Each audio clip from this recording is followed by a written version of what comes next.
अस्सलाम वालेकुम स्टूडेंट्स आज हम डिस्कस करने वाले हैं रिएक्शन अल्केन। अल्केन के रिएक्शंस डिस्कस करने से पहले हमें एक बात पता होनी चाहिए कि अल्केन्स ऑर्डिनरी टेम्परेचर या नॉर्मल कंडीशन में स्टेबल होते हैं। अल्केन्स स्टेबल क्यों होते हैं? अल्केन्स सैचुरेटेड हाइड्रोकार्बन्स होते हैं। मतलब ये है कि अल्केन्स में कार्बन की वैलेंसी है जो 4 होती है वो फुली सेटिस्फाइड होती है। अल्केन्स 4 बॉन्ड्स बना रहा होता है दूसरे एटम्स के साथ, इसीलिए अल्केन्स स्टेबल होते हैं। ऑर्डिनरी कंडीशंस में अल्केन्स अनरिएक्टिव होते हैं towards most of the alkanes alkalis, acids and oxidising agent के साथ रिएक्शन नहीं करते। हाउएवर हम कुछ ऐसी कंडीशंस क्रिएट करें जिसके थ्रू अल्केन्स रिएक्ट कर पाते हैं।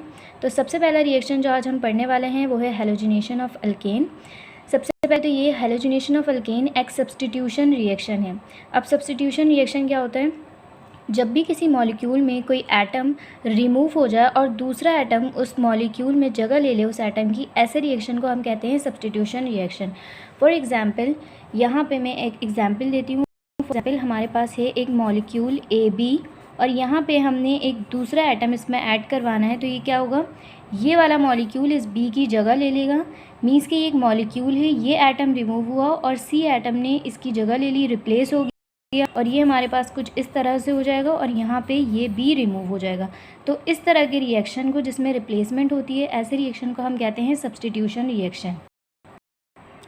तो हैलोजिनेशन भी एक सब्स्टिट्यूशन रिएक्शन है। ये एक फ्री रेडिकल सब्स्टिट्यूशन रिएक्शन है, वो हम आगे इसके मैकेनिज्म में डिस्कस करेंगे।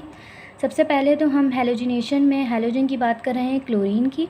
हम क्लोरीन को अल्केन में या फिर हम कह सकते हैं मीथेन में ऐड करवाते हैं, लेकिन उसकी कुछ कंडीशंस होती हैं। तो ये कंडीशंस यहाँ पे लिखी हुई हैं। Alkanes react with chlorine in the presence of ultraviolet light और डिफ्यूज्ड सनलाइट और at temperature of 250 to 400 degree Celsius yielding a mixture of product. जब हम मीथेन में क्लोरीन मॉलिक्यूल ऐड करवाते हैं तो उसकी हम कुछ कंडीशंस अप्लाई करते हैं। कंडीशंस क्या क्या होती हैं? या तो हम डिफ्यूज सनलाइट अप्लाई करें, या फिर हमारे पास अल्ट्रावायलेट लाइट हो रिएक्शंस को स्टार्ट करवाने के लिए, इनिशिएट करवाने के लिए, या फिर हम उस पर हाई टेम्परेचर अप्लाई करें। हाई टेम्परेचर हमारे पास 250 to 400 डिग्री सेल्सियस होता है जो हम इस रिएक्शन को इनिशिएट करवाने के लिए अप्लाई करते हैं।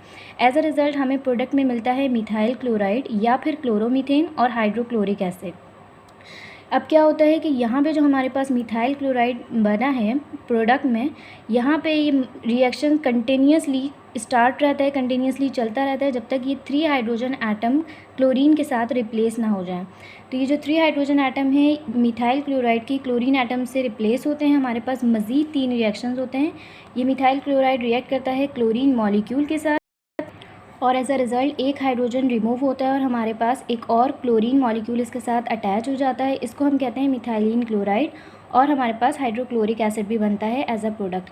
अगेन ये रिएक्शन अगेन करता है क्लोरीन मॉलिक्यूल के साथ और अगेन दोबारा से एक हाइड्रोजन एटम यहाँ से रिमूव होता है और एक क्लोरीन मॉलिक्यूल इस एटम की जगह ले लेता है, रिप्लेस हो जाता है और हमारे पास बनता है क्लोरोफॉर्म और हाइड्रोक्लोरिक एसिड।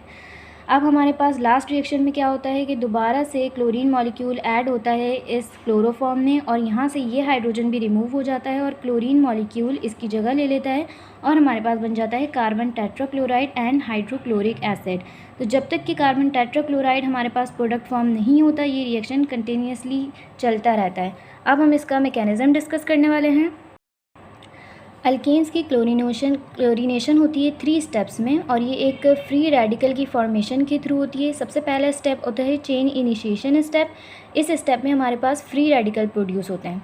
फिर सेकंड स्टेप हमारे पास आता है चेन प्रोपगेशन स्टेप। इस स्टेप में हमारे पास जो फ्री रेडिकल प्रोड्यूस होते हैं वो और मज़ीद फ्री रेडिकल प्रोड्यूस करते हैं।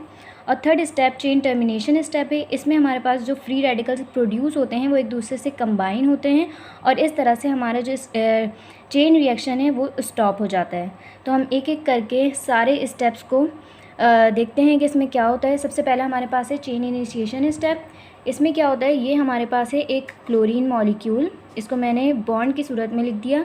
यहाँ पे हम क्या करते हैं, अल्ट्रावायलेट लाइट या फिर सनलाइट अप्लाई करते हैं और ये ब्रेक डाउन हो जाता है क्लोरीन फ्री रेडिकल में कुछ इस तरह से। यहाँ पे होती है होमोलाइटिक फिशन और इलेक्ट्रॉन्स इक्वली डिस्ट्रीब्यूट हो जाते हैं। ये हमारे पास बन जाते हैं क्लोरीन फ्री रेडिकल। अब जो फ्री रेडिकल होते हैं ये हाईली रिएक्टिव होते हैं, इनको किसी न किसी के साथ रिएक्ट करवाना होता है क्योंकि ये बहुत हाईली रिएक्टिव होते हैं। अब हमारे पास क्लोरीन फ्री रेडिकल अटैक करता है मीथेन मॉलिक्यूल पे। ये मैंने इसको ब्रेक डाउन करके लिखा है। ये क्लोरीन फ्री रेडिकल इससे भी रिएक्ट कर सकता है और CH3 मीन्स के मिथाइल ग्रुप से भी अटैक कर सकता है। लेकिन ये बॉन्ड H के साथ क्यों बनाता है? ये बॉन्ड H के साथ इसलिए बनाता है क्योंकि क्लोरीन और हाइड्रोजन एक स्ट्रॉन्गर बॉन्ड बनाते हैं as compare two methyl group. इसलिए ये रिएक्शन करता है हाइड्रोजन के साथ और ये बना लेता है HCl, और हमारे पास प्रोडक्ट में एक और बन जाता है फ्री रेडिकल जिसको हम कहते हैं मिथाइल फ्री रेडिकल। ठीक है, उसके बाद एक और, अब ये मिथाइल फ्री रेडिकल ये भी फ्री रेडिकल है इसलिए ये भी हाईली रिएक्टिव है, ये भी रिएक्ट करता है। अब ये फ्री रेडिकल अगेन रिएक्ट करेगा किससे? क्लोरीन मॉलिक्यूल के साथ, और यहाँ पे दोबारा से हमारे पास बन जाएगा मिथाइल क्लोराइड और एक और फ्री रेडिकल हमारे पास आ जाएगा, ये हो जाएगा फ्री रेडिकल क्लोरीन का।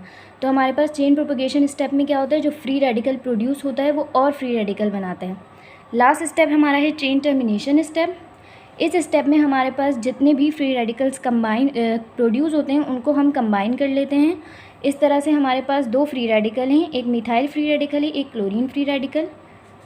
एक स्टेप हमारा हो सकता है हमने ये दोनों फ्री रेडिकल को कंबाइन करवा दिया और हमारे पास बन गया क्लोरीन मॉलिक्यूल। एक और स्टेप हमारे पास हो सकता है कि हमारे पास जो मिथाइल फ्री रेडिकल है, हमने मिथाइल फ्री रेडिकल और मिथाइल फ्री रेडिकल को ऐड करवाया तो हमारे पास बन गया इथेन मॉलिक्यूल। और एक और हमारे पास रिएक्शन हो सकता है कि क्लोरीन फ्री रेडिकल में हमने मिथाइल फ्री रेडिकल ऐड करवा दिया और हमारे पास बन गया मिथाइल क्लोराइड। तो ये तीन रिएक्शंस हमारे पास हैं। ये मैकेनिज़्म कहलाता है क्लोरीनेशन ऑफ मीथेन या फिर halogenation of methane. I hope कि आप लोगों को ये वीडियो समझ आई होगी। अगर आपको इस वीडियो से रिलेटेड कोई भी क्वेश्चन है तो आप मुझे कमेंट बॉक्स में कमेंट करके पूछ सकते हैं। नेक्स्ट वीडियो तक के लिए अल्लाह हाफ़िज़।